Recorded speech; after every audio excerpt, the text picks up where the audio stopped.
What's up, guys? Me back with another gaming corner. I found an amazing find I was able to make some trades on. I did have to trade away Mario Kart, dude. But guys, I know, I lost Mario Kart in a trade, but you guys, when you see what I got, it roughly was about $15 cash and Mario Kart for everything you guys are about to see. Well, with the exception of the Game Genie, which we had before, but you'll see why this is important today. So, well, we'll go ahead and get started with that one, I guess, since right off the bat. You guys have seen the little Segas I have, and yeah, you guys have seen the little Sega Genesis. If not, I know we've done those. Maybe I showed them off a little bit, but we're going to do some more Retro Gaming Corner and get to one of those drawers. You guys still need to let me know which way we're going. We're going down, we're going up, but I don't know. We're going to figure it out. So anyway, though, the Game Genie doesn't work on the Genesis 3 models. It's an aftermarket company that actually got the license to make Sega Genesis, so it doesn't have all the hardware compatibility to work with the Game Genie. And those little itty, really small ones I've seen, those don't work either. So what I did was I also got in the trade for a Nintendo 64, which I got for 15 bucks, got it up and working. If you guys were having problems with it, I got it working. And so 15 bucks for that. And Mario Kart, and we got an original Sega Genesis Model 2. Model 2! And it works great. It does cheese me off a little that obviously he had it hooked up to a Sega Saturn here. Or a Sega CD, CD, because he's got the port available there that slides onto it, and he's missing the cover, which that cheesed me off a little bit, but you know, I can get those covers. It's not that big of a deal, but it just kind of annoys me. But now we've got the Game Genie, and it's working, dude. And I already tested it, coming up screen. I'm going to get some codes. We're going to test it out and show you guys what I'm talking about, how the Game Genie works in just a second, so stick around for that. So what else did we get in the trade? Alright, moving on. I'm going to save the best for last, and then the demos will be the best for last. Go ahead and pick out something you want to go with. What do you want to go with? Let's go with the Pokemon. Pokemon Blue. That's right, guys. I also got in that trade Pokemon Blue. On the Game Boy, we've seen the original Game Boy, so we're rocking Pokemon Blue now. I remember this one. Now, what's interesting about Pokemon Blue is in Japan, they didn't have a blue. They had yellow, red, and green. I thought it was orange. Was it orange? They had a green. It was green? There was a green, Pokemon Green. And when we got it in the United States, it came as Pokemon Blue. No different, absolutely the same game. And that was the only difference. We got red, yellow. We got red, blue, and yellow. Yellow with Pikachu, follow behind you, and they got green, red, and yellow. That's weird. So, Pokemon, though. We also picked up. No, these we had. These that we've had. We've gone over. These are just something we're gonna need for. We're gonna need these in just a second, but you'll see why. You'll know why. You'll know why. Next thing we got, and I was actually really excited, and I did a video on this before, and surprisingly enough, this one comes with a great story. Is the guy I traded with, I got a Gamecube, so that right off the bat is awesome. I had a Gamecube once in Iraq, but the thing about Gamecube is there's so many ports too. Did you ever see all these down here? Yeah. There's just ports for it. There's actually an adapter that they make for this that you can play your Game Boy games on the GameCube. That's so weird. So there's a little adapter that hooks into one of these things, and yeah, you play your. I don't even know what that one's for. And there's more. There was also supposed to be a CD tray under here for a DVD player. There are some that released in Japan with a DVD player attachment on the bottom. Since this one didn't come with it, and people were criticizing a lot about the GameCube that it didn't play DVDs, so they had made an extension to do that, but not a lot of them came with it, and I don't think it was only released in Japan. But, well, we got one. Anyway, this was my GameCube. I had it from before. I traded it to a guy, same guy. He got it all fixed up and working, and then traded it back to me in this deal.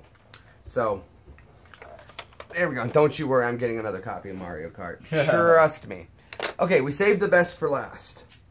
This is what made the deal completely worth it. It was already worth it, guys. Just getting the Sega alone, the GameCube, the game. I also got the Incredibles on GameCube to go with it. Not a huge Incredibles fan, but can't complain about a free game, I guess, it comes with it. Picked up the controller with it, so, you know, we're playing. It's an off-brand, but it works. Everything's nice and smooth. And it actually kind of, the shape is actually, they kind of got a really good predecessor to the Xbox on where the thumb placements go. I mean, it's a smooth controller. Yeah, I'd say they more went off like a PlayStation controller. Now, Will, you told me that you never played. Whoops! I hit the camera. Look at that, guys.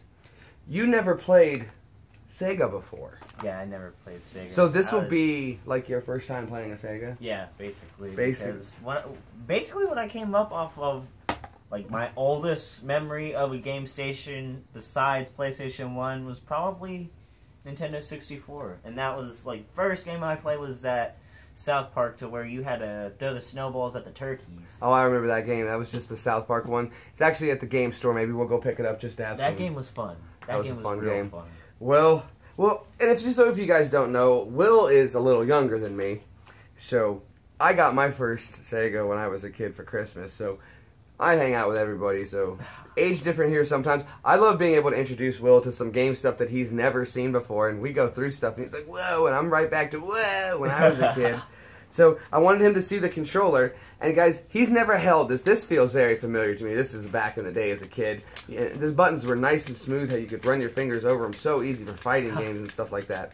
But I wanted Will to go ahead and take a grip on it. And based on like what modern controllers today, what do you think of that one, man? Feels like a potato, man. I don't even know what to compare this to. This is more like a Nintendo DS without the top screen. But if I was to compare it to controller, man, I don't even know. Maybe like one of those off-brand PlayStation 2 controllers that were the wireless ones to where you had to hook in that fat plug-in, and then when you got the thing, it was like so huge. You're like, I know it's wireless, but it's just not worth it. But it's weird. It's just like... It's like a kidney. Like yeah. your kidney. Maybe we can paint one like it. I've got several of them. And there's a 6-button one, which you guys have seen before, and the 6 buttons give me a little issues right now. I think the left... I'm going to probably have to take it apart and rebuild it a little bit. It's getting some sticky buttons. It wants to go left all the time. And for you guys out there, you know how that happens. A little bit of dirt gets on the contact and it sticks.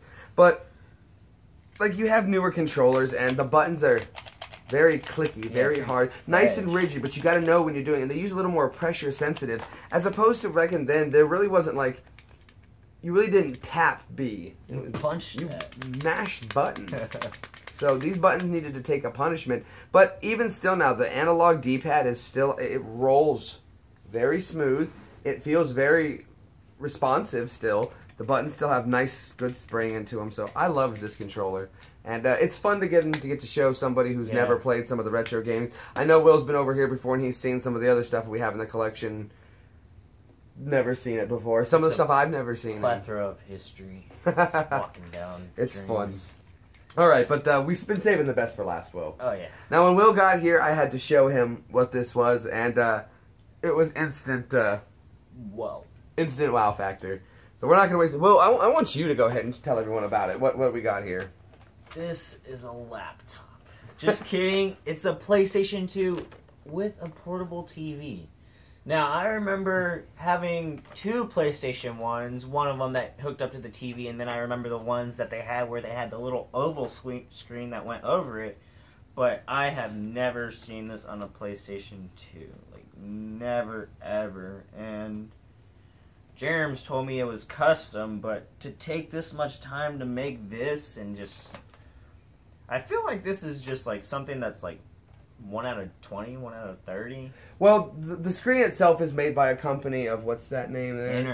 Interact. And I looked them up on the screen. You guys can actually go online and buy one of these Interact screens for about $50 to $75. And that's not the hard part about it. What it is, though, is that you have to custom mount these to the original PlayStation 2. So you kind of have to remove some panels. You are going to require some drilling to get it done, to get the latches to hold everything on. It's a pretty heavy screen, guys. I'm not going to lie. Oh, yeah. And it's also really cool, though, when you do get the screen, though, is it does come with an AVN cord, so you can hook other units up to it. So you could actually get that little headphone jack for like everybody has for for your portable DVD players. Volume, 2 headphone jacks, brightness adjustment. It's pretty legit. It's the whole 9 yards. Man. You know, we were just saying, I'm getting ready to go on a trip, and I was saying, you know, if you were traveling. And back in the hell, even now, back in the day, now, if you were even traveling and putting this in your bag, and you know, it only takes 2 power cords, and you don't need a TV hookup, and you need 2 power cords anyway for the TV and for you plug right into it. Everything is compact right there. You could be gaming at like an airport. very comfortably, actually. Yeah, exactly. And with your headphones in and 2 headphone ports, you can play Mortal Kombat with a friend. Yeah. You could do racing. He's gonna look at you like, what the hell is that? Is that I would go over and, hey, I got next. Yeah, for real. See? Let me get in on that. So that'd be something cool. I think it's amazing to have it. It's just, I've never seen one and I had to get it. So we went ahead and picked it up. Now, we're not going to just show you guys these things and then not play it. We're going to play some games too. We're going to also hook the Game Genie into it. I want you guys to see how the Game Genie works. Will's never seen a Game Genie actually working. The only cheat codes I ever used was when I played San Andreas, Jetpack, all 3 guns. And see, that's it. He's talking about the, the R1, L1, L1, L square theory. Those are cheat codes. This is actually more of a game hack. We're going to bypass coding and we're going to reprogram the game to play the game the way. What it actually does is when the game runs through the system, it stops the signal, interrupts the signal. We inject the code we want the game to know. For instance, if you want 100 lives, there's a code in this game that keeps A being 174432514444003. And that's your life. And what we'll do is we'll hack that code and we're going to tell it all that same numbers, 099. And then we'll pass the information through back into the system. The game thinks you have 99 lives. That's crazy. So we're hijacking the signal with these. And this was made by a company called Galoob, which was a toy company back in the day. I remember Galoob. They were always advertising. Made by Galoob. And they made all kinds of toys when I was a kid and all kinds of stuff. And they made the original Game Genie on Nintendo, which I want to get one, but I don't have a Nintendo that'll work. I have that top loader, so it doesn't work that way. But the toy company Galoob made this. Nintendo sued Galoob because they said they were changing their product. You can't tamper with somebody's product. And in court, they decided that no, as a consumer, once I buy the game, if I would like to manipulate the code without permanently changing it, it's my right as the consumer to do so. Okay. So Galoob was allowed to go ahead and make it. If you can get yourself one that was made in Canada, though, one of the Canadian Game Genies, that's actually more rare. And they put a different toy brand on it because Galoob was getting sued. So they just used their Canadian toy marketer, who wasn't Galoob, to sell it. So people were going to Canada to buy Game Genies back in the day because you couldn't get them. And if your uncle was like a truck driver in Canada, and you're like, please pick me up one. You could get one because they stopped sales of it here in the United States pending it. But we got the gold one. Now, I've seen the silver ones, and I don't know the difference, and I asked them, and no one could tell me. All right, guys, we're going to go ahead and we're going to get ready to make the little cut switch so you guys can see some of this stuff in action. I don't think we're going to put the Gamecube in. You guys are more than familiar with the Gamecube, how it looks. If you really want me to put some Gamecube video, we will. And I'm not going to go ahead and play the Pokemon game because most of you are very, very familiar with it. If not, go watch some of the other gamers out there. They'll do that. But what we're going to do is we're going to show you some of the cool stuff that I found. And, I mean, hopefully you guys think so too. So we'll get ready to go ahead and cut it, and we'll be back in a sec. Okay, so we are back. All right, Will, so are you ready to go ahead and give this PlayStation 2 monstrosity a little demo for us? Oh, yeah. All right, the game we got picked out was I don't have a whole lot of PlayStation 2 games. I do have some, and they're a little scratched up right now, but I just got this, so I don't have a whole lot of, like I said, PlayStation 2. We're going to get some, though, some of the good titles that I remember. But for now, we're going to go ahead and just throw in an old, we'll throw in a Final Fantasy VII and get it working. And we heard this, I read this on a forum. A lot of people are asking, will PlayStation 1 memory cards work on a PlayStation 2?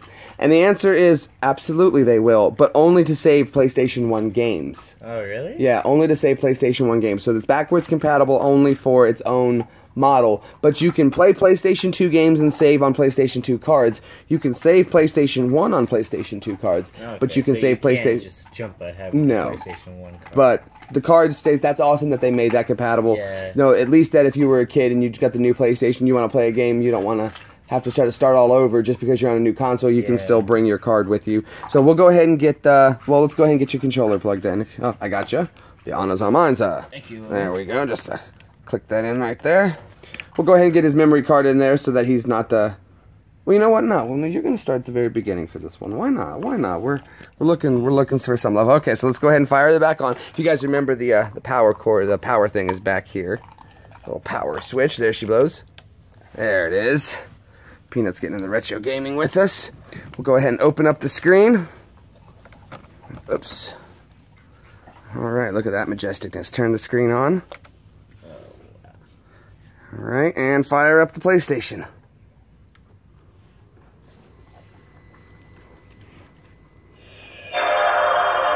There's that sound. There's that screen everybody knows and remembers. Look at that. Working great. Is the game in? No, not yet. We're gonna go ahead and throw the game in. I'll tell you what, we're gonna go ahead and get the memory card plugged into while he's getting the game out. So we'll get that plugged into right there. And this is one of those like 10 and 70 memory cards or something. It's a ton of them. The fancy ones. So let's go ahead and we'll watch that fire up. Again, guys, this is so cool. If you were at like the airport, on a bus, whatever, you know, there's tons of places you could play this thing. So he's going into the browse, and you guys remember how all of this works.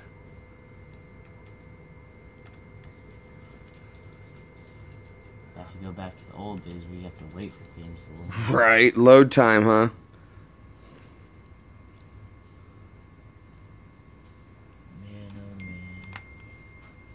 Uh-oh, let's see if let's get it. Try it one more time. Final Fantasy, come on. There we go. Let's see, I want to see that disc pop up. I remember those. Come on. Oh, she's alive, couple. Remember, you can hear the disc spinning. It's crazy.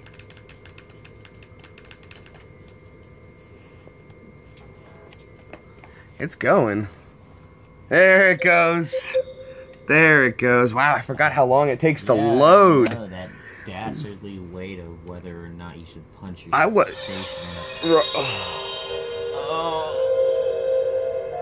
Oh, what an orgasmic sound. Oh, man. it just smelled like 1995 again. Man, that sound brings nothing back but good memories and just coming home after just elementary and playing like Crash Bandicoot and the first like GTA like 2 or 3. GTA 3 was the first one that came out on PlayStation 2. Did they have it on PlayStation? No, it was originally on computer. It was originally on computer. Man, that's I think crazy. Sega had it. Sega or Nintendo had a Grand Theft Auto. So this is a Final Fantasy VII. Will's never actually played it. We're gonna run a couple minutes on it. I just want you guys to see though. I mean, this screen isn't the best, and this camera is not replaying it, but we've actually got, I think, pretty good color. Yeah. I mean, again, you can't look at it from the side over here. It gets a little blurry, but the brightness adjustment on it, everything is really good. You know, we can darken it right up, or we can brighten it to the max. And I like this. I was telling Will about it too. The volume has a lot of give on how much volume adjust you can actually. Oh, that's the brightness. How much volume you can actually play with. So we can take it to absolute silent. Keep going up and down. To huge range on volume. But go ahead and get a game started, Will. And he's loading up my game. So look at this, guys. I mean, I not for nothing. Not for nothing. It's a pretty good little screen. Look at that. What's going on? And we've got a great screen, guys. Listen to that.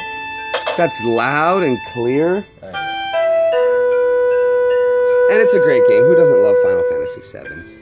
That's Cloud's Buster sword. Look at that huge sword, dude.